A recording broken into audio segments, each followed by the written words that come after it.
کہ کمی کوتاہی کو ایک طرف رکھیں. اللہ نے آپ کو عقل، شعور، علم، پیسہ، جوانی، صحت دی ہے. آپ بڑھ کے کریں جتنا آپ کر سکتے ہیں. اگر آپ ویل آف ہیں تو آپ غریب رشتہ داروں کے ساتھ زیادہ کریں.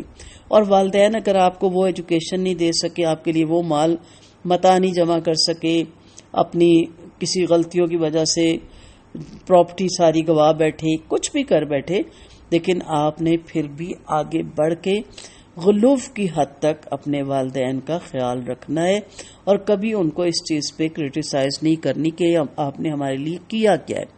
اکثر بچے کہتے ہیں آپ نے ہمیں دیا کیا ہے، آپ نے ہمارے لیے کیا کیا ہے. پھر وہ بذل قربہ، آپ صلی اللہ علیہ وسلم نے فرمایا مسکین پر صدقہ صرف صدقہ ہے اور رشتہ دار پر صدقہ صدقہ بھی ہے اور صلہ رحمی بھی ہے.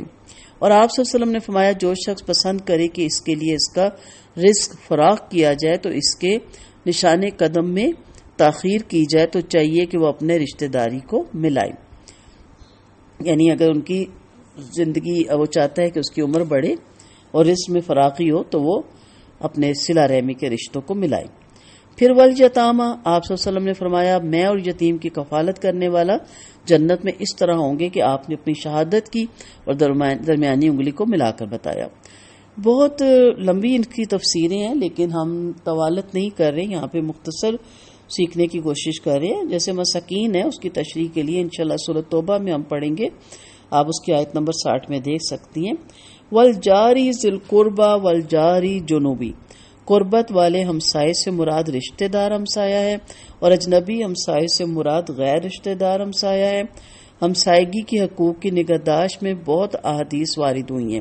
ایک حدیث میں کہ نبی کریم صلی اللہ علیہ وسلم نے فرمایا جبرائیل علیہ السلام مجھے ہمیشہ پڑوسی کے متعلق وصیت کرتے رہے یہاں تک کہ میں نے گمان کیا کہ وہ پڑوسی کو وارث قرار دے دیں گی. اس کی انشاءاللہ تفصیل ابھی ہم پڑھتے ہیں. اور آپ صلی اللہ علیہ وسلم نے 3 دفعہ فرمایا اللہ کی قسم وہ شخص مومن نہیں ہو سکتا.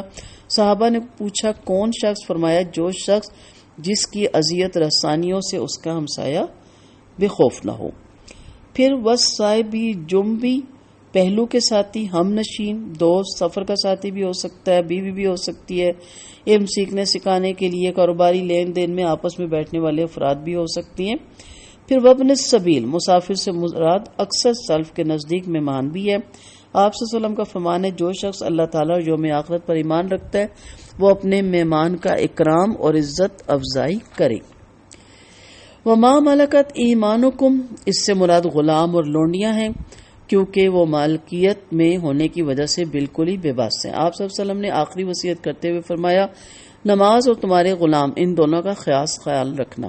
آج کل اگرچہ کفار نے زنا پھیلانے اور دوسرے مذموم مقاصد کے لیے غلامی کو ختم کر دیا اور جنگوں میں گرفتار ہونے والی عورتوں کو غلامی کی صورت میں ایک ایک آدمی کے ملکیت میں دینے کے بجائے کیمپوں میں رکھ کر ان پر فوجیوں کے ظلم اور جبر اور ریپ کا دروازہ کھولا، پھر نہ ان بیچاریوں کا کوئی غم خوار ہے، نہ ذمہ دار ہوتا ہے اور نہ ان کی اولاد کو کوئی باپ، جبکہ غلامی کی صورت میں وہ ایک مالک کی غلامی میں رہ کر اس کی اولاد کی ماں بن کر عزت حاصل کرتی تھی. مگر اس آیت پر عمل کرنے کے لیے آدمی کے ماتحت افراد اگرچہ غلام نہیں حسن سلوک کے حقدار ہیں، مثلا گھر، دکان اور کارخانوں کے ملازم اور نوکر چاکر وغیرہ. آپ صلی اللہ علیہ وسلم نے فرمایا آدمی کو اتنا ہی گناہ کافی ہے کہ وہ ان لوگوں کو ضائع کرے جن کی خوراک کا وہ ذمہ دار ہے.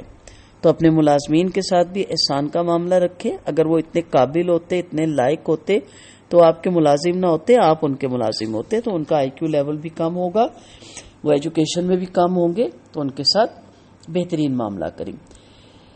پھر اللہ نے کہا مختالن فخورا، مختالن جو خرچ کرنے سے پہلے متکبر ہو، اور فخورا جو خرچ کرنے کے بعد فخر کرے. استغفر اللہ. معلوم ہوا متکبر اور فخر کرنے والا نام و نمود کے لیے خرچ کرے گا مگر اللہ کی خاطر خرچ نہیں کر سکتا، اس لیے اللہ تعالیٰ بھی اس سے محبت نہیں رکھتا. اور یہ بھی معلوم ہوا کہ اکڑنے والے شیخی باز بخیل ہوتے ہیں، کسی کو اپنے برابر نہیں سمجھتے کہ اس پر خرچ کریں. حقیقی سخی متواضع ہوتا ہے. یہ جابر بن سلیم رضی اللہ عنہ بیان کرتے ہیں کہ میں نے عرض کیا اللہ کے رسول صلی اللہ علیہ وسلم مجھے کوئی ایسی وصیت فرمائیے، تو آپ نے چند اہم امور کا تذکرہ کرنے کے بعد فرمایا تہبند کو نیچے نہ لٹکاؤ کیونکہ تہبند ٹخنوں سے نیچے لٹکانا تکبر کی علامت ہے اور اللہ تعالیٰ تکبر کو پسند نہیں کرتا.